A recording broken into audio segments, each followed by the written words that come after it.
താഴ്വാരം ഹൃദയരാഗം നീട്ടിടും നീ സ്നേഹകൂടാരം.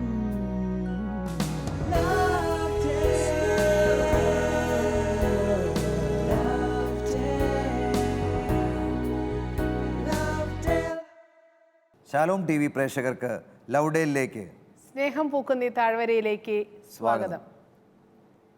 ഇന്നത്തെ ആധുനിക കാലഘട്ടത്തിൽ ഫ്രാൻസിസ് മാർപ്പാപ്പ കുടുംബങ്ങൾക്ക് വേണ്ടി ഏറെ സ്നേഹത്തോടെ സമ്മാനിച്ച അപ്പസ്തോലിക ആഹ്വാനമാണ് സ്നേഹത്തിൻ്റെ സന്തോഷം. നമ്മളുടെ കുടുംബജീവിതത്തിൽ നാം നേരിടുന്ന വെല്ലുവിളികളിലും പ്രയാസങ്ങളിലും നമുക്ക് സഹായവും പ്രോത്സാഹനവും നൽകുന്ന ചിന്തകളും നിർദ്ദേശങ്ങളുമാണ് പാപ്പ ഇതിലൊരുക്കിയിരിക്കുന്നത്. ഈ ചിന്തകളും ചർച്ചകളും ഇവിടെ നമ്മൾ അവതരിപ്പിച്ചുകൊണ്ട് നമ്മളുടെ കുടുംബജീവിതവും കുറേ കൂടി സുന്ദരവും മനോഹരമാക്കുവാൻ നമ്മൾ പരിശ്രമിക്കുകയാണ്. ഇന്നത്തെ ചർച്ചയിലേക്ക് എല്ലാവരെയും ഏറെ സ്നേഹത്തോടെ സ്വാഗതം ചെയ്യുന്നു. ഇന്നത്തെ ചർച്ചയിൽ പങ്കെടുക്കാനെത്തിയ വിശിഷ്ട വ്യക്തികളെ നമുക്ക് പരിചയപ്പെടാം. ആദ്യമായി doctor K M Francis sir നമുക്ക് ഈ ചർച്ചകളിൽ സുപരിചിതനാണ്. സാറിൻ്റെ സാന്നിധ്യം തൃശ്ശൂർ സെൻറ് തോമസ് കോളേജിൻ്റെ മുൻ വൈസ് പ്രിൻസിപ്പളും പ്രസിദ്ധ വചനപ്രഘോഷകനുമായി സാറ് പ്രവർത്തിക്കുന്നു. ഏറെ സ്നേഹത്തോടെ ഇന്നത്തെ ചർച്ചയിലേക്ക് കെ എം ഫ്രാൻസ് സാറിനെ സ്നേഹപൂർവ്വം സ്വാഗതം ചെയ്യുന്നു. അടുത്തതായി നാം സ്വാഗതം ചെയ്യുന്നത് ഡോക്ടർ മേരി റെജീനയാണ്. ഡോക്ടർ മേരി റെജീന കേരള കാർഷിക സർവകലാശാലയിൽ പ്രൊഫസറും തൃശ്ശൂർ അതിരൂപത പാസ്റ്ററൽ കൗൺസിൽ സെക്രട്ടറിയുമാണ്. ഡോക്ടർ മേരി റെജീനയെ ഏറെ സ്നേഹത്തോടെ ഇന്നത്തെ ചർച്ചയിലേക്ക് സ്വാഗതം ചെയ്യുന്നു. അടുത്തതായി നാം സ്വാഗതം ചെയ്യുന്നത് ബഹുമാനപ്പെട്ട വർഗീസ് കുത്തുരച്ചനെയാണ്. അച്ഛൻ തൃശ്ശൂർ സെൻറ് തോമസ് കോളേജിൻ്റെ എക്സിക്യൂട്ടീവ് മാനേജറും കുടുംബ പ്രേക്ഷിത രംഗത്ത് വർഷങ്ങളായി സജീവ സാന്നിധ്യമാണ്. അച്ഛനെ ഏറെ സ്നേഹത്തോടെ ഈ ചർച്ചയിലേക്ക് നമുക്ക് സ്വാഗതം ചെയ്യാം. കഴിഞ്ഞ എപ്പിസോഡുകളിൽ പ്രധാനമായും നമ്മുടെ കുട്ടികളെക്കുറിച്ചാണ് നമ്മൾ ചർച്ച ചെയ്തത്. നമ്മുടെ കുട്ടികൾ എവിടെ, അവരുടെ ധാർമ്മിക രൂപീകരണവും അവരുടെ പരിശീലനമൊക്കെ ഒരു കുടുംബത്തിൽ എങ്ങനെ ആകണം എന്നതിനെക്കുറിച്ച് നമ്മൾ ചർച്ച ചെയ്യുകയായിരുന്നു. ഇന്ന് പ്രധാനമായി കുഞ്ഞുങ്ങളെ അവരുടെ തെറ്റുകൾ ചെയ്യുമ്പോൾ അവരെങ്ങനെ നമ്മൾ തിരുത്തണം, അവരെ ശിക്ഷിക്കേണ്ടതുണ്ടോ, ഇതുമായി ബന്ധപ്പെട്ട ചർച്ചകളാണ്. ഈ ചർച്ചയിലേക്ക് ഒരിക്കൽ കൂടെ ഏവരെയും സ്നേഹപൂർവ്വം സ്വാഗതം ചെയ്യുന്നു.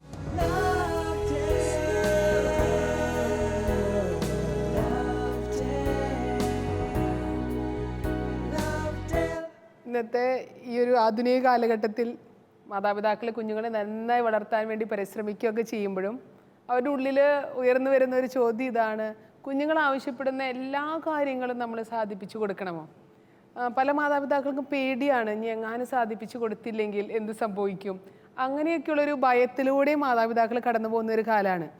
എങ്ങനെയാണ് നമ്മൾ അവിടെ എന്താണ് നമ്മൾ സ്വീകരിക്കേണ്ട നിലപാട്? അവരാവശ്യപ്പെടുന്ന എല്ലാ സാധനങ്ങളും വാങ്ങിച്ചു കൊടുക്കണോ? പണ്ട് നമ്മുടെ ചെറുപ്പത്തിലൊക്കെ എത്ര ആഗ്രഹിച്ചാലും അത്രയൊക്കെ ഉള്ളൂ, ആഗ്രഹം മാത്രമായി നിൽക്കും.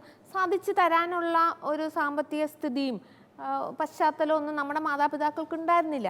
അതാണ് ഇപ്പോഴത്തെ മാറ്റം. ഇപ്പം കുട്ടികൾ ആഗ്രഹിക്കുന്നത് സാധിച്ചു കൊടുക്കാനുള്ള സാമ്പത്തികമായ ഒരു പരിതസ്ഥിതി അപ്പന്മാരെ പറയേ ഞങ്ങൾക്കോ കിട്ടിയില്ല, ഞങ്ങളുടെ മക്കൾക്കെങ്കിലും കിട്ടട്ടെ, അതിനുള്ള പണവും നമ്മുടെ കയ്യിലുണ്ട്. അപ്പൊ അത് ബാങ്കിൽ വെച്ചിട്ട് അത് സാധിച്ചു കൊടുക്കാതിരിക്കണോ?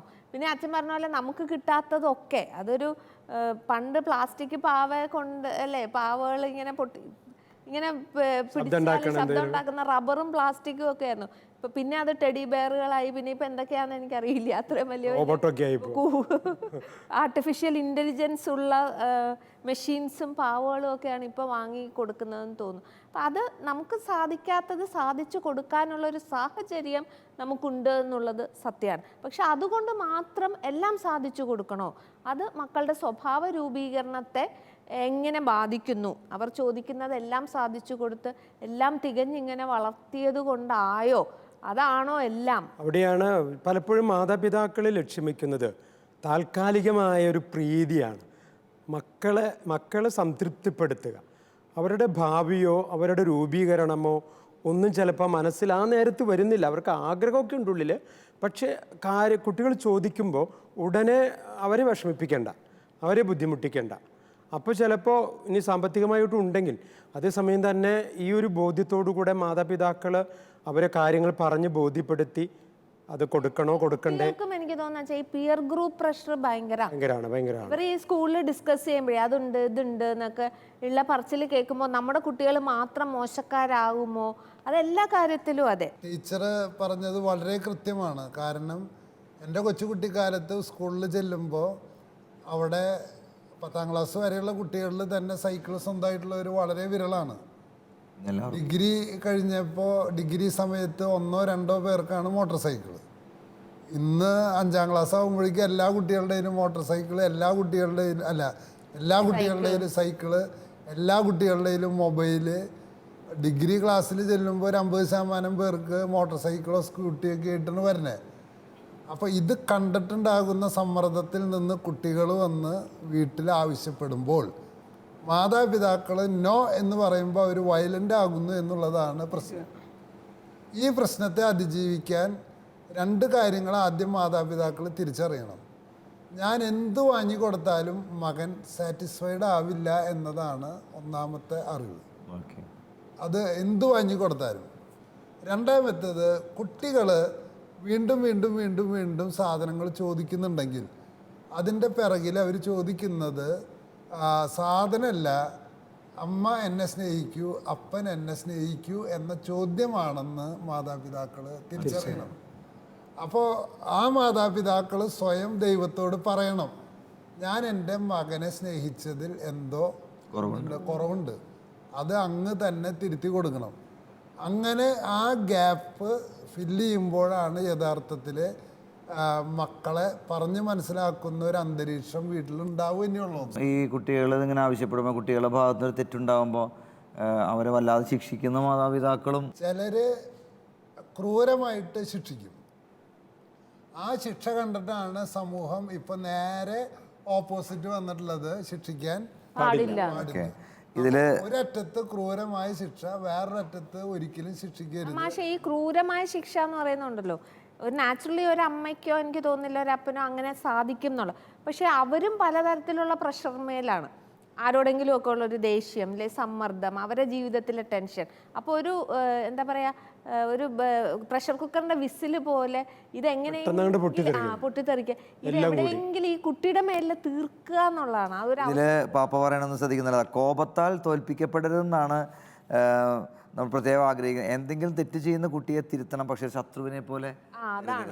ശിക്ഷ എന്നൊക്കെ നമ്മൾ ചെറുപ്പം മുതൽ എന്താ ശിക്ഷ എന്ന് പറഞ്ഞാൽ വടിയെടുത്ത് അടിക്കുക, തല്ല് കിട്ടുക എന്നുള്ളതാണ്. ഒരു ശാരീരികമായിട്ടുള്ള ഒരു വേദനിപ്പിക്കലാണ്. പക്ഷേ എനിക്ക് തോന്നുന്നു അതിനെക്കുറിച്ച് പുതിയ കാഴ്ചപ്പാടുകളുണ്ട്. ശിക്ഷണം ആവശ്യമാണ്, ആ ശിക്ഷണത്തിന് സഹായകമായ ശിക്ഷകൾ ആവശ്യമാണ്. പക്ഷെ അത് വടി കൊണ്ട് അടിക്കുന്നത് മാത്രമല്ലല്ലോ ഒരു ശിക്ഷ എന്ന് പറയുന്നത്. ഇതുമായിട്ട് ബന്ധപ്പെട്ട് ഇങ്ങനെ ഒരു അനുഭവം പങ്കുവയ്ക്കാനുള്ള ഒരു ഫാമിലിയുടെ ഷെയറിങ് നമുക്കിപ്പോൾ കേൾക്കാം. അവർ തങ്ങളുടെ കുഞ്ഞുങ്ങൾ അവരുടെ മാതാപിതാക്കളെ അനുസരിക്കാതെ അല്ലെങ്കിൽ മാതാപിതാക്കൾ പ്രതീക്ഷിക്കുന്ന വിരുദ്ധമായിട്ട് ചെയ്യുമ്പോൾ അവരാ കുഞ്ഞുങ്ങളോട് കാണിക്കുന്ന ഒരു മനോഭാവം എന്താണെന്ന് പ്രത്യേകിച്ച് അവരുടെ ഭാഗത്ത് നിന്ന് ശ്രദ്ധിക്കാം. നമുക്ക് ക്ലിപ്പിങ്ങിലേക്ക് ശ്രദ്ധിക്കാം.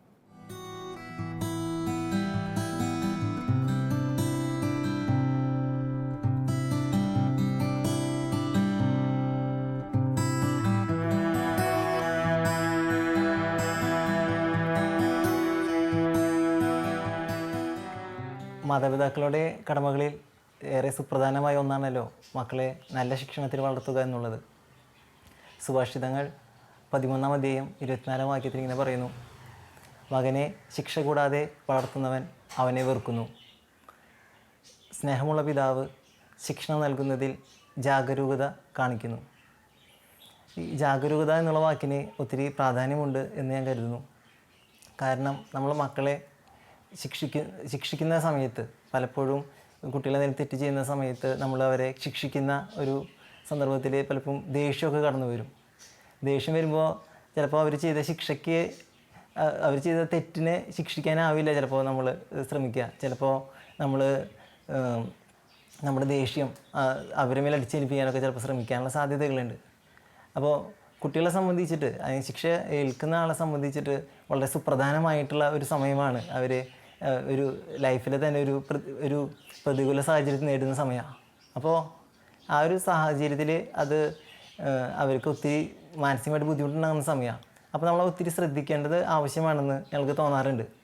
എന്താണെങ്കിൽ ഈ ഒരു ശിക്ഷയോട് കൂടിയിട്ട് അവർക്ക് ഉണ്ടാകുന്ന ഇമ്പാക്റ്റ്, അതിൻ്റെ ഫലമായിട്ട് അവർക്ക് തോന്നുന്നത് അവർ തെറ്റ് ചെയ്തതിലുള്ള ഒരു വിഷമമാണോ അവർക്ക് ഉണ്ടാവുക, അതോ നമ്മളോട് മാതാപിതാക്കളോട് ഒരു ദേഷ്യമാണോ അല്ലെങ്കിൽ പേടിയാണോ അവർക്ക് ഉണ്ടാവുക എന്നുള്ളത് വളരെ പ്രാധാന്യമുണ്ടെന്ന് തോന്നുന്നു.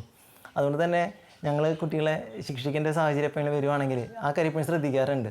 ദേഷ്യം കൊണ്ട് ഞങ്ങൾ ഒരിക്കലും അവരെ ശിക്ഷിക്കാനോ അല്ലെങ്കിൽ അങ്ങനെ ശ്രമിക്കാറില്ല. ഞങ്ങൾ എപ്പോഴും തെറ്റ് എന്താണെന്നുള്ളത് അവരുടെ അടുത്ത് പറയാറുണ്ട്.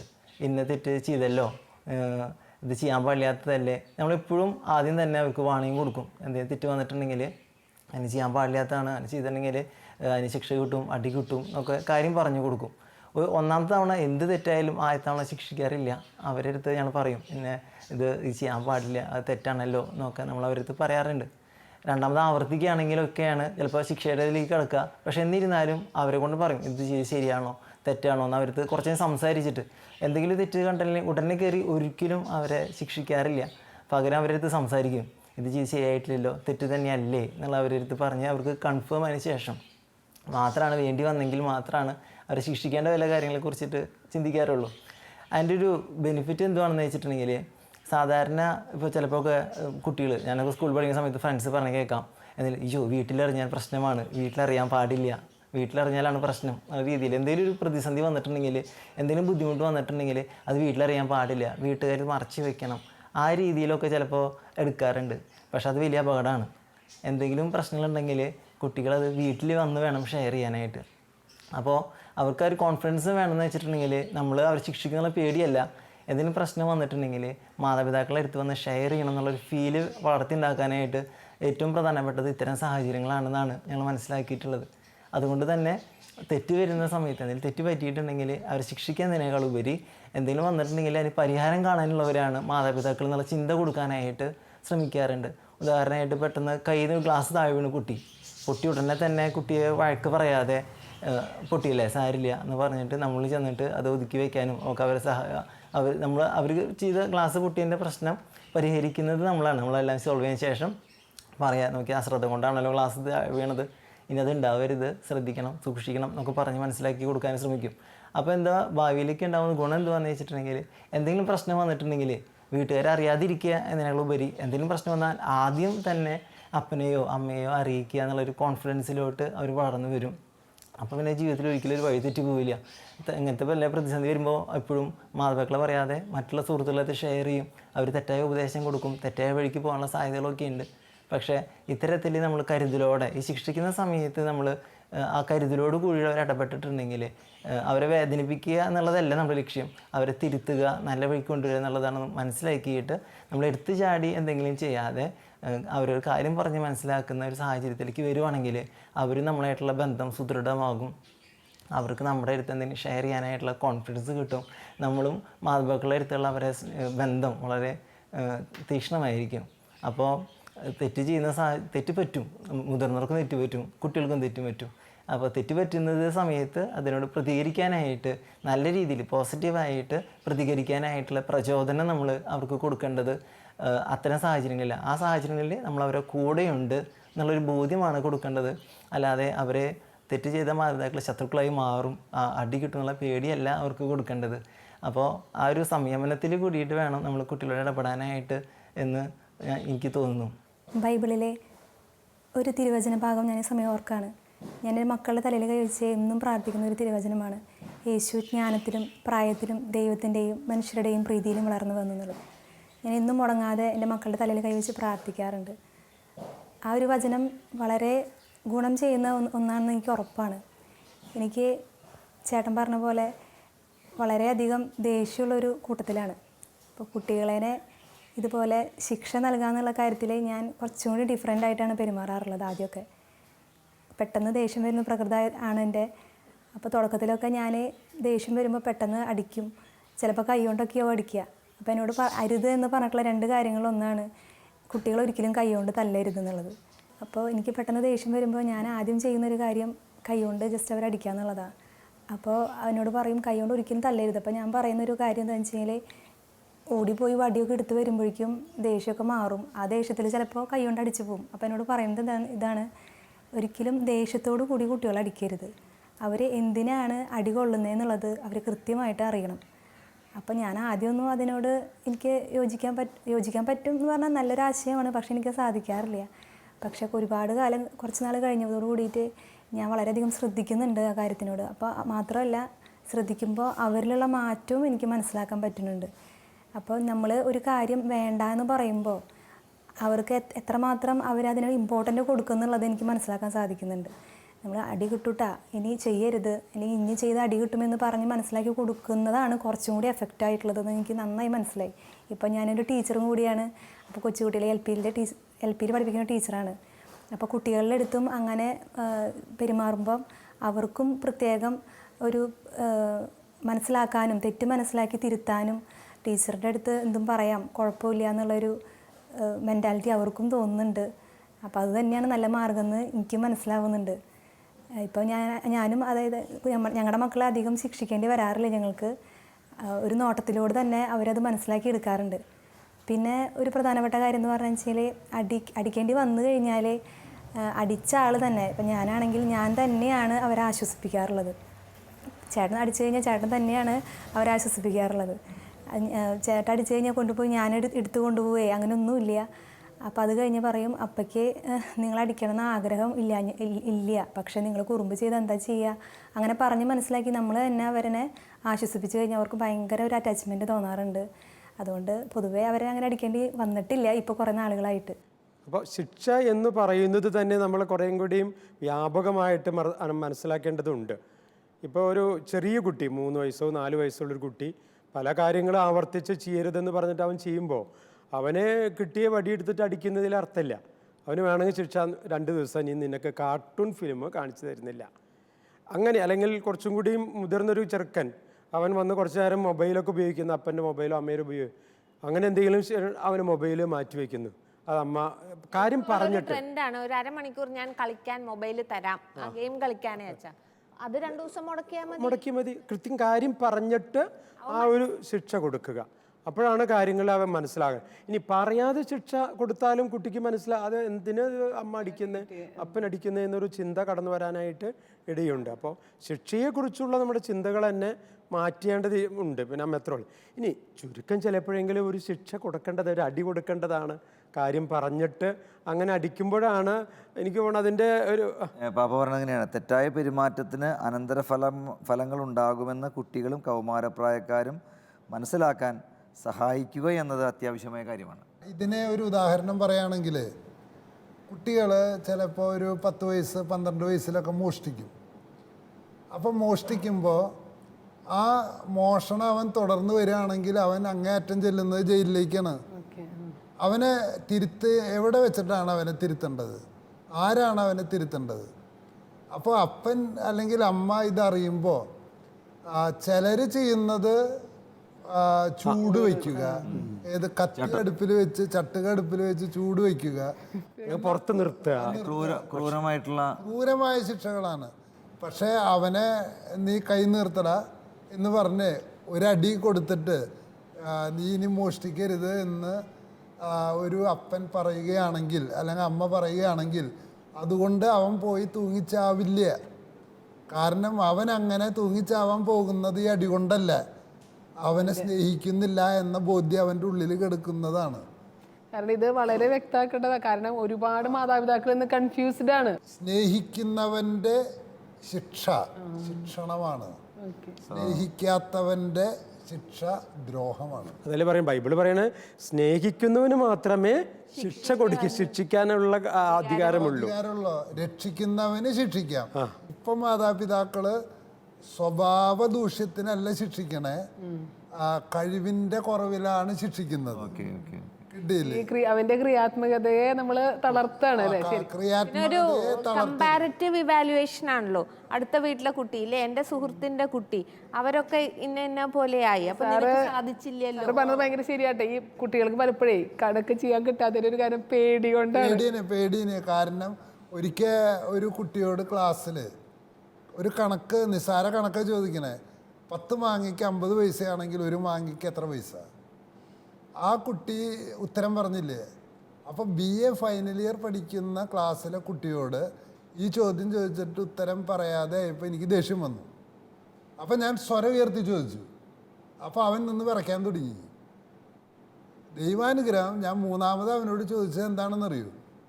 നീ ഉത്തരം പറയണ്ട, ഞാൻ നിന്നോട് ചോദിച്ച ചോദ്യം നീ എന്നോട് ചോദിക്കാൻ പറഞ്ഞു. അപ്പോൾ അവൻ പറഞ്ഞു എനിക്കറിയില്ല എന്ന്. അത് കോൺസെൻട്രേറ്റ് ചെയ്യാൻ പോലും സാധിച്ചില്ല, പേടിയായി. അപ്പോൾ ഭയമാണ്. അപ്പോൾ ഈ പല വിഷയങ്ങളിലും കുട്ടികളെ നമ്മൾ രണ്ടായിട്ട് തിരിക്കണം. പഠിക്കാത്തതാണോ കഴിവില്ലാത്തതാണോ, അതൊക്കെ തിരിച്ചറിയണം. ചില കുട്ടികളെ നമ്മൾ ശരിക്കും ശ്രദ്ധിച്ചാൽ ചില കുട്ടികൾക്ക് അത് ഗ്രാസ്പ് ചെയ്യാനുള്ള കഴിവുണ്ടാവില്ല, ചിലപ്പോൾ ലേണിംഗ് ഡിസബിലിറ്റി ഉണ്ടാകാം. അപ്പം അങ്ങനെയുള്ള കുട്ടികളെ, ഇനി ചിലർക്ക് ലാംഗ്വേജ് ആയിരിക്കും കൂടുതൽ ഇഷ്ടം, ചിലർക്ക് നേരത്തെ പറഞ്ഞ സയൻസ് ആയിരിക്കാം, മാത്തമെറ്റിക്സ് ആയിരിക്കാം. ഇത് തിരിച്ചറിയാതെ നമ്മൾ ശിക്ഷിച്ച് അവരെ പഠിപ്പിക്കാമെന്നൊക്കെ വിചാരിച്ചാൽ ഉണ്ടാകുന്ന ഭവിഷ്യത്ത് അതാണ്. ഈ പഠിക്കുന്ന കാര്യത്തിൽ കാര്യമായിട്ടുള്ള ശിക്ഷ കൊടുക്കുന്ന മാതാപിതാക്കൾ സ്വഭാവ ദൂഷ്യത്തിന് ശിക്ഷിക്കുന്നില്ല. അത് മാതാപിതാക്കളുടെ ഒരു ഇരട്ടത്താപ്പാണ്. ശരിക്കും ദൈവം ആവശ്യപ്പെടുന്നത് നമ്മോട് സ്വഭാവ ദൂഷ്യത്തിന് ശിക്ഷിക്കാനും പഠിക്കുന്ന കാര്യത്തിന് എന്താ പറയാ, സ്നേഹപൂർവ്വം അവനെ നോക്കാനാണ്. നേരെ തിരിച്ച്. അപ്പോൾ അതിൻ്റെ അർത്ഥം ഇവിടെ മാതാപിതാക്കൾക്ക് മക്കളെക്കുറിച്ചുള്ള പ്രതീക്ഷകളുണ്ടല്ലോ, അതിൽ ചില പ്രശ്നങ്ങളുണ്ടെന്ന്. എൻ്റെ മകൻ വലുതായിട്ട് ഡോക്ടറായിട്ട് വേണം എനിക്ക് അന്തസ്സോടെ നടക്കാൻ എന്ന ചിന്ത. അതാണല്ലോ പ്രശ്നം. പക്ഷേ മാതാപിതാക്കളുടെ പ്രതീക്ഷകൾക്കാണോ മുൻഗണന, അതോ കുട്ടികളുടെ സ്വാഭാവികമായിട്ടുള്ള കഴിവുകളാണോ? അതാണ് നമ്മൾ തിരിച്ചറിയേണ്ടത്. നേരത്തെ ക്രിയേറ്റിവിറ്റി എന്നൊക്കെ പറഞ്ഞതാണ്. എനിക്ക് തോന്നി ഇതൊക്കെ ഒരുപാട് സമയം മാതാപിതാക്കൾ മക്കളുടെ കൂടെ വളരെ ചെറുപ്പം മുതൽ സ്നേഹത്തോടു കൂടി ചെലവഴിച്ചാൽ മാത്രമേ നിങ്ങൾ ഈ പറയുന്ന തിരിച്ചറിവ് ഒക്കെ ശരിയായി നടക്കുള്ളൂ. കുട്ടിയുടെ എബിലിറ്റീസ് എന്താണ്, ഡിസബിലിറ്റീസ്. ടീച്ചർ പറഞ്ഞ പോലെ കുറേയധികം കുട്ടികളുടെ സ്വഭാവ വൈകല്യങ്ങളുടെ കാരണം അവർക്ക് ആ വേണ്ട സമയത്ത് വേണ്ടതുപോലെ മാതാപിതാക്കളുടെ സാമീപ്യമോ അവരെ പരിഗണനയോ, മാർപ്പാപ്പത്തിൽ പറയാ, കുട്ടികളുടെ പരിശ്രമങ്ങളെ വിലമതിക്കുകയും അംഗീകരിക്കുകയും ചെയ്യുമ്പോഴെല്ലാം തെറ്റുതിരുത്തലും ഒരു പ്രചോദനമാകും. അവരെ നമ്മൾ സ്നേഹിച്ചു, അംഗീകരിച്ചു, അവർ പരിപാലിക്കപ്പെടുന്നുണ്ട്, സ്നേഹപൂർവ്വം തിരുത്തപ്പെടുന്ന കുട്ടികൾ കരുതും. അവർക്ക് ആ കെയർ കൊടുത്തതിന് ശേഷം ഒരു അപ്പനും അമ്മയും അവരെ കറക്റ്റ് ചെയ്താൽ അതവർക്ക് ഭയങ്കര മോട്ടിവേഷൻ ആയിരിക്കും. നന്മകൾ ചെയ്യുമ്പോൾ നമ്മൾ ബോധപൂർവം പ്രോത്സാഹിപ്പിച്ചൊരു സമ്മാനം കൊടുത്തൊരു നല്ല വാക്ക് പറഞ്ഞു, അപ്പോൾ അവന് ഓട്ടോമാറ്റിക്കായിട്ട് കൂടുതൽ നന്മകൾ ചെയ്യാനും തിന്മ ചെയ്യാതിരിക്കാനുള്ള ഒരു പ്രേരണ അവിടെ ഉണ്ടാകുന്നുണ്ട്. വാസ്തവത്തിൽ പലപ്പോഴും മാതാപിതാക്കൾക്ക് അത് സാധിക്കാതെ വരുന്നുണ്ട് ശരിക്കും. പിന്നെ നമ്മുടെ ഒരു റോൾ മോഡൽ, നമ്മളും ഈ മാഷ് പറഞ്ഞ പോലെ ഇരട്ടത്താപ്പും മുഖംമൂടികളും ഒരുപാട് അണിഞ്ഞിട്ടാണ് നടക്കുന്നത്. ടീച്ചർ പറഞ്ഞ ഒരു കാര്യത്തോടുള്ള വിയോജിപ്പ് എന്താണെന്ന് പറയാം. ഇപ്പം മാതാപിതാക്കൾക്ക് ഇക്കാര്യത്തിൽ അറിവ് കുറവുണ്ടെന്നൊക്കെ പറയുന്നുണ്ടല്ലോ. ഞാൻ ചോദിക്കണേ, എൻ്റെ അപ്പന് 7ാം ക്ലാസ് വിദ്യാഭ്യാസം ഉണ്ടായിരുന്നുള്ളൂ, പക്ഷേ എൻ്റെ അപ്പൻ മോഷ്ടിച്ചാൽ അടിക്കും. ഇനി വേറൊരു കാര്യം ചെയ്യുന്നത്, എൻ്റെ വീട്ടിൽ ജോലിക്ക് വന്നിരുന്ന ഒരു സഹോദരനെ ഞാൻ പേരെടുത്ത് വിളിച്ചു, ചേട്ടാ എന്ന് ചേർത്തില്ല എന്ന കാരണത്താൽ 10 വയസ്സുള്ള എൻ്റെ മുഖത്താണ് അടിച്ചത് എൻ്റെ അപ്പൻ. അന്ന് അതേസമയം തന്നെ പഠനത്തിൽ മാർക്ക് കുറവുള്ളതിന് തല്ലുന്നില്ല. വലിയ മെസ്സേജ് ആണല്ലോ അപ്പം നൽകണേ. അപ്പോൾ പഠനത്തിൽ കുറവുണ്ടാകുമ്പോൾ തല്ലാതിരിക്കുകയും സ്വഭാവ ദൂഷ്യത്തിൽ കുറവുണ്ടാകുമ്പോൾ തല്ലുകയും ചെയ്യുന്നതിന് പകരം നേരെ തിരിച്ച് ചെയ്യുന്നത് ഇപ്പോഴത്തെ ഒരു ട്രെൻഡ്. അത് മാതാപിതാക്കളുടെ അറിവില്ലായ്മയല്ല, അത് മാതാപിതാക്കളുടെ ആത്മീയ ആഭിമുഖ്യത്തിലുള്ള മാനവിക കാഴ്ചപ്പാടിലുള്ള പ്രതിസന്ധിയാണെന്ന്. ഇപ്പം നമ്മൾ ഈ പറയുന്നത് കേൾക്കുന്ന ഓഡിയൻസിൽ, ആ ഓഡിയൻസിൽ ചിലർക്ക് ഇങ്ങനെ പറയുമ്പോൾ അവർക്ക് ഇതിനനുസരിച്ച് വളരാൻ കഴിഞ്ഞിട്ടുണ്ടാവില്ല. അങ്ങനത്തെ പലരും എന്ത് ചെയ്യണമെന്ന് വെച്ചാൽ കുറ്റബോധം നിറഞ്ഞിട്ട് ഇവർ പറയുന്നതൊന്നും ശരിയല്ല എന്ന് ഒരു ആരോപണം ഉന്നയിക്കാനാണ് ശ്രമിക്കണേ. അങ്ങനെ ആരോപണത്തെ ഉന്നയിക്കാതെ സ്വീകരിക്കാനാണ് മാർപ്പാപ്പ പറയണുള്ളൂ. അതിന് തെറ്റിപ്പോയി. കാരണം എനിക്ക് തോന്നുന്നു നല്ലൊരു കുമ്പസാരം അതിന് ഒരു ആത്മീയ പ്രചോദനം നൽകും എന്നാണ് തോന്നുന്നത്. നമ്മുടെ കൂതാശകളും ഈ കുമ്പസാരം എന്ന് പറയുന്നത് പലരുടെയും ധാരണ അച്ഛനോട് കുമ്പസാരക്കൂട്ടിൽ തെറ്റുകൾ പറയുന്നു. ഇത് മനസ്സിൽ നിന്ന് ആരംഭിക്കേണ്ടത്, ഇത് വളരേണ്ടതും ദൈവത്തോട് പറയേണ്ടതും അങ്ങനെയുള്ള ഒരു സ്വയം നവീകരണ പ്രക്രിയയുടെ ഭാഗമാണ്.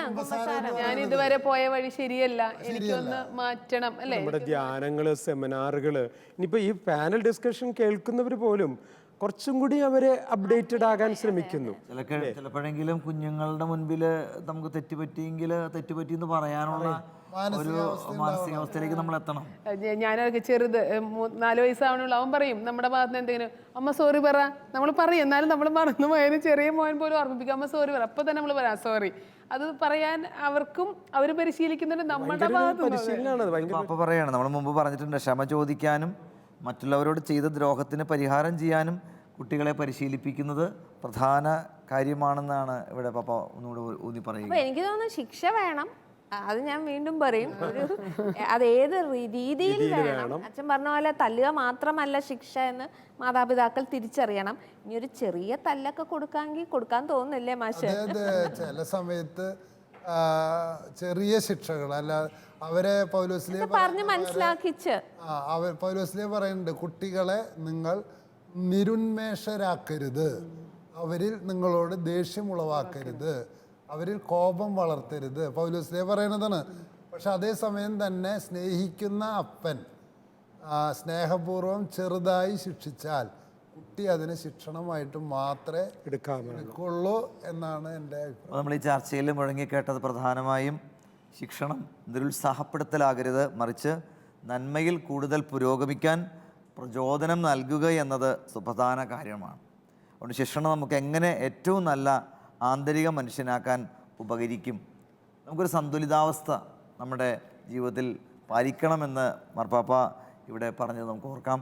നമ്മുടെ കുഞ്ഞുങ്ങളെ നല്ല രീതിയിൽ ഒരു തെറ്റ് ചെയ്യുമ്പോൾ അതിന് അനന്തരഫലമുണ്ടാകും എന്ന ചിന്ത ആന്തരികമായി വളർത്തിയെടുക്കാൻ സഹായിക്കുക എന്നതാണ് ശിക്ഷ കൊണ്ട് ഉദ്ദേശിക്കുന്നത്. നമ്മുടെ കുഞ്ഞുങ്ങളെ കൂടുതൽ വിശുദ്ധിയിലും ദൈവം ആഗ്രഹിക്കുന്ന രീതിയിലും ദൈവത്തിനും മനുഷ്യർക്കും പ്രിയപ്പെട്ടവരായ നമ്മുടെ കുഞ്ഞുങ്ങളെ വളർത്തിയെടുക്കാൻ ഈ ചർച്ചകൾ നിങ്ങളെ സഹായിച്ചിട്ടുണ്ടാകുമെന്ന് പ്രതീക്ഷിക്കുന്നു. നമുക്ക് നമ്മുടെ മക്കൾക്ക് വേണ്ടി നന്നായി പ്രാർത്ഥിക്കാം, കൂടുതൽ ദൈവത്തിൽ ആശ്രയിക്കാം, വന്നുപോയ തെറ്റുകളെ ഓർത്ത് നമുക്ക് അനുതപിക്കാം, കുറേ കൂടെ നല്ല മാതാപിതാക്കളാകാൻ, പ്രത്യേകിച്ച് നമ്മുടെ മക്കളെ ദൈവോന്മുഖരായി വളർത്താൻ നമുക്ക് എങ്ങനെ സാധിക്കുമെന്ന് നമുക്ക് ഉറക്കെ ചിന്തിക്കാം. എല്ലാവരെയും ദൈവം അനുഗ്രഹിക്കട്ടെ എന്ന് നമുക്ക് പരസ്പരം പ്രാർത്ഥിക്കുകയും ചെയ്യാം.